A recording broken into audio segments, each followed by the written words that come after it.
Hello, friends. Welcome to Prerna Ki Srodh. The guest who's gracing this episode is a blogger, is a social influencer, is a published author. She is a serial entrepreneur, a mentor to many, and a mother to a little girl. She is a computer science engineer and has done her MBA in systems and finance. At the peak of her career in corporate world, she realized that doing a 9 to 5 job didn't have her calling anymore. Then she went on exploring where her heart was. And today, let's hear it from her story of becoming a serial entrepreneur, like she calls herself, Mrs. Anupama Dalmia. Welcome to Prerna Ke Srot, Anupama. Thank you so much for inviting me. It's a pleasure to be here. Thank you so much for accepting the invite. I have been looking forward to you coming on this platform, wherein there is so much that I have researched about you, and I want the rest of the viewers also to know about you as much as I now know. I feel enlightened to know about a person like you. So, Anupama, without further delay, please let us know about yourself. How did your journey start? So, I am a writer, a serial entrepreneur, a social influencer. I'm a creative writing mentor, a choreographer, and a mother to a 6-year-old. But this is not what I was a few years back. So, my journey has kind of taken, a detour and come back to what actually I was passionate about. So, I used to work with Infosys. I worked there for 6.5 years. And after that, there was a phase when I took stock of my life and I realized that this is not really what I want to do in life. So I just resigned. And at that time, that decision was met with mixed reactions because during those days, this was not very commonly heard of. Like today, of course, we hear so many more stories of people following their passions. But at that point, a lot of people thought that it was a foolish decision. But I had to do what I had to do because I felt that I'm the only one who can make my aspirations come true. So that's when the journey started, and I took it a day at a time. And yes, here I am today talking to you about my journey. Wonderful. So, from leaving a corporate job, which was very rewarding for you, Yes, and then suddenly you moved on to something which you mentioned in one of your blogs that it had your calling. So, yes, and you mentioned you call yourself a serial entrepreneur. So, please yes. tell us about that journey. Yes. So I was actually enjoying my work at Infosys. Unlike what many people think that the job might be very frustrating and that's why maybe she left. So it wasn't that. I was a BI consultant, a business intelligence consultant, and my work was pretty interesting. I was enjoying. I was also doing very well in terms of my performance. But the thing is, I didn't feel that high of doing something you truly love, and that started nagging me after a point.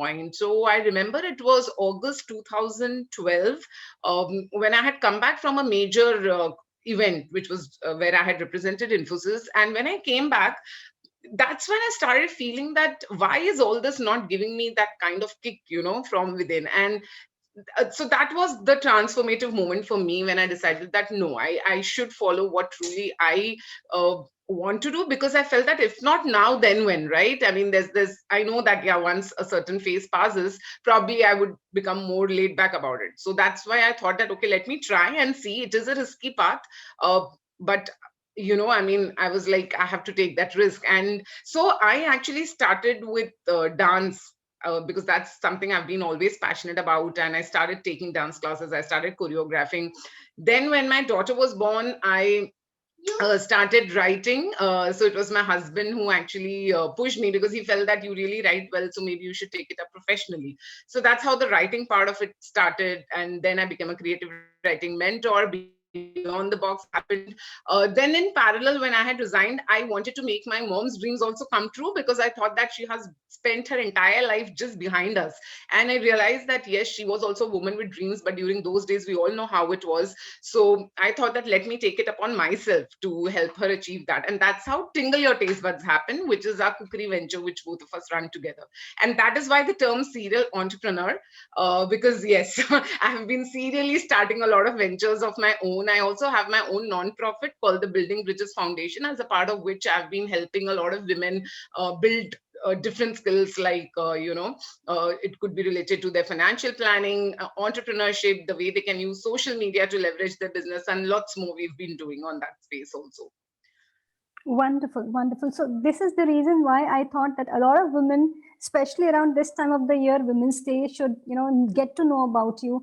That even if you have one talent here, in your case, you are a powerhouse of talent. Thank Even you. if somebody like me who has one talent and they can just pursue that talent and you move forward with it, there would be ways to make your way around it.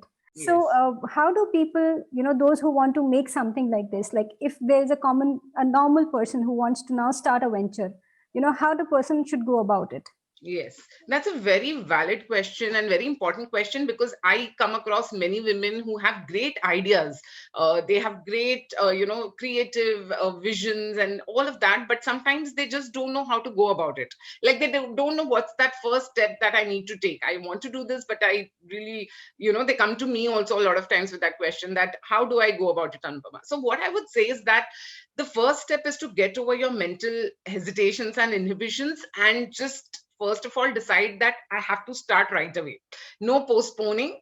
Just start the planning. What I feel is that the first thing that every entrepreneur or every aspiring entrepreneur should be doing is to be very clear in their head about why they want to do what they want to do.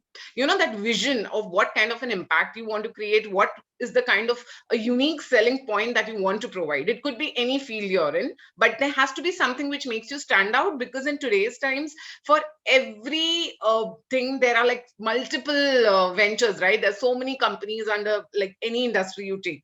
So it's very important that at the beginning itself you know why you're unique in a certain field of work. So these things have to be in place first before you actually go with the execution.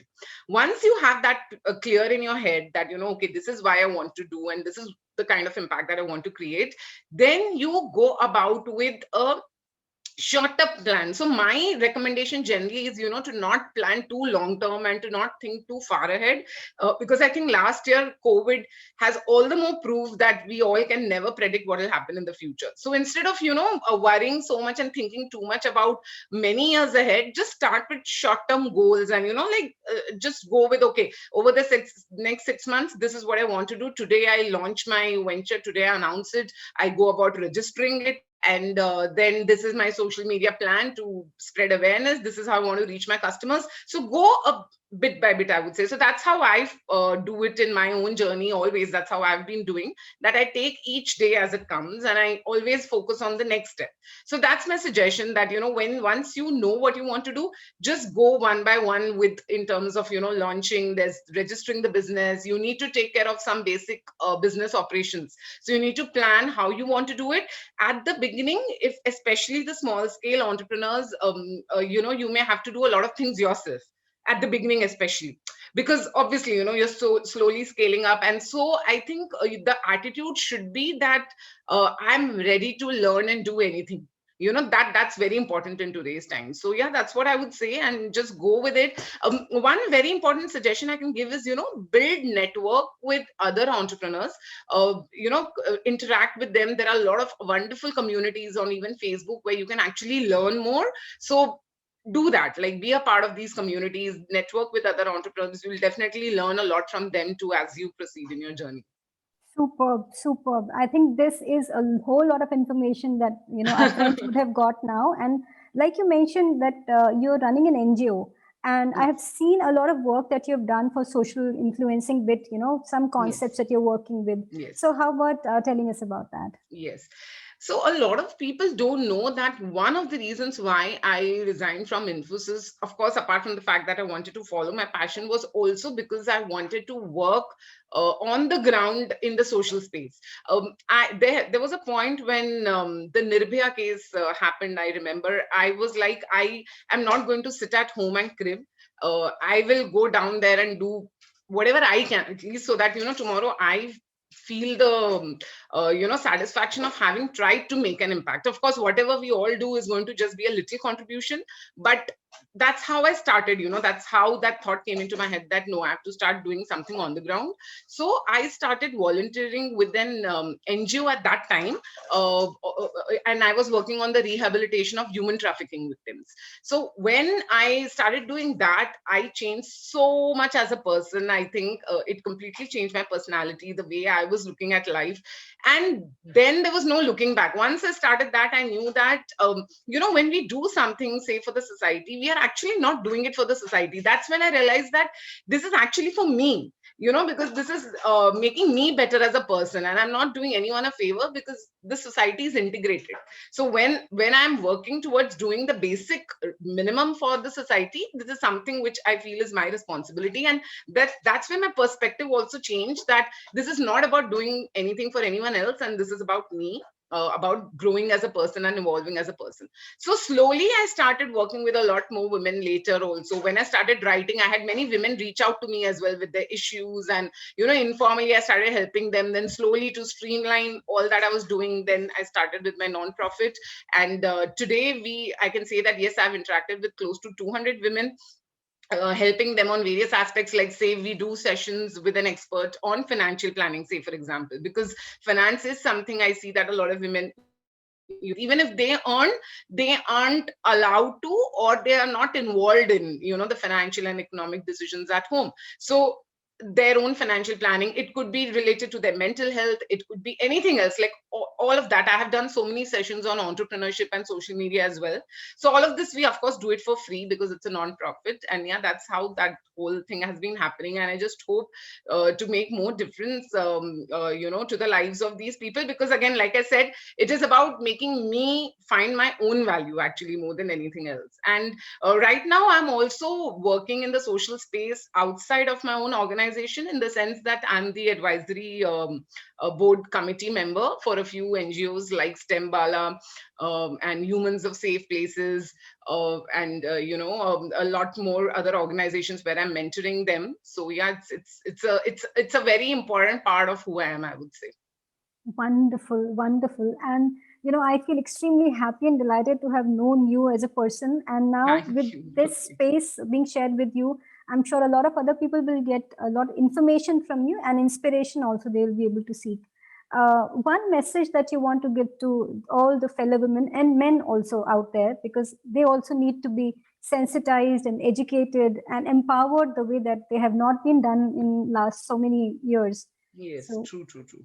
I think anyway, the conversation about women empowerment has to include men, because we cannot only keep sensitizing the women and encouraging them while men still stay oblivious. And some even today, I know of so many who don't even acknowledge that yes, I mean, there are so many who feel that no, today it's all fine. They're oblivious, to be very honest. And because the kind of work I do, I come across women who have so many hardships and struggles, and there are so many social vices even today. So I just feel that there are a lot of people who need to truly break their bubble. So yeah, my message for the women, I would just say that I know that things are not in our favor a lot of times, but I would just say that live for yourself. I think that is very important. I know it's easier said than done, but once you shed the guilt, or that baggage of being this superwoman, or whatever, I don't know what all terms we come up with for women, just realize that you are a human, a normal human, who has flaws, who has strengths. Accept your flaws, work on them if you feel they need to be worked on, but it's absolutely fine, we all have flaws. And understand your strengths and do something for your own self, because truly, trust me, the people who are not happy with you, they never will be happy with you whatever you do. So stop pleasing them, because they're never going to be pleased. If they would could be pleased, they wouldn't have behaved like that in the first place. So that's the message I want to give. So just find yourself, work on yourself, spend time with yourself, and once you start doing that, you'll realize that what you were missing all this while. And for the men, I simply want to say that if you truly want to be allies, take a step back. I think that's very important. Take a step back, understand, hear without getting defensive. I see that a lot of times, even the good men who truly are good people, who want to support, but there's a tendency to get defensive. I think you have to understand that there has been a huge history of oppression here. And though, of course, yes, things are changing, we still have a long way to go. And be our allies. I think together we can make this world better for all of us, because an equal world is good for the entire society. It's not just about the women. It is not even about making women superior, because nobody is. It is just about creating that equality in the true sense. So yeah, that's my message for the women and the men who are beautiful, watching. beautiful. A world which is equal and it is there for all men, women, and transgenders, and LGBTQ, and everybody. Yes. So here please. we're trying to make a very inclusive world, a warm world for everyone around. And thank you so much for this lovely message that you gave, Anupama. And I'm sure a lot of people will be benefited from this. So thank you so much for coming to Prerna Thank Kiss you. Lodh. It was Have a a pleasure. wonderful Thank time. you. Thank you. Thank you so much.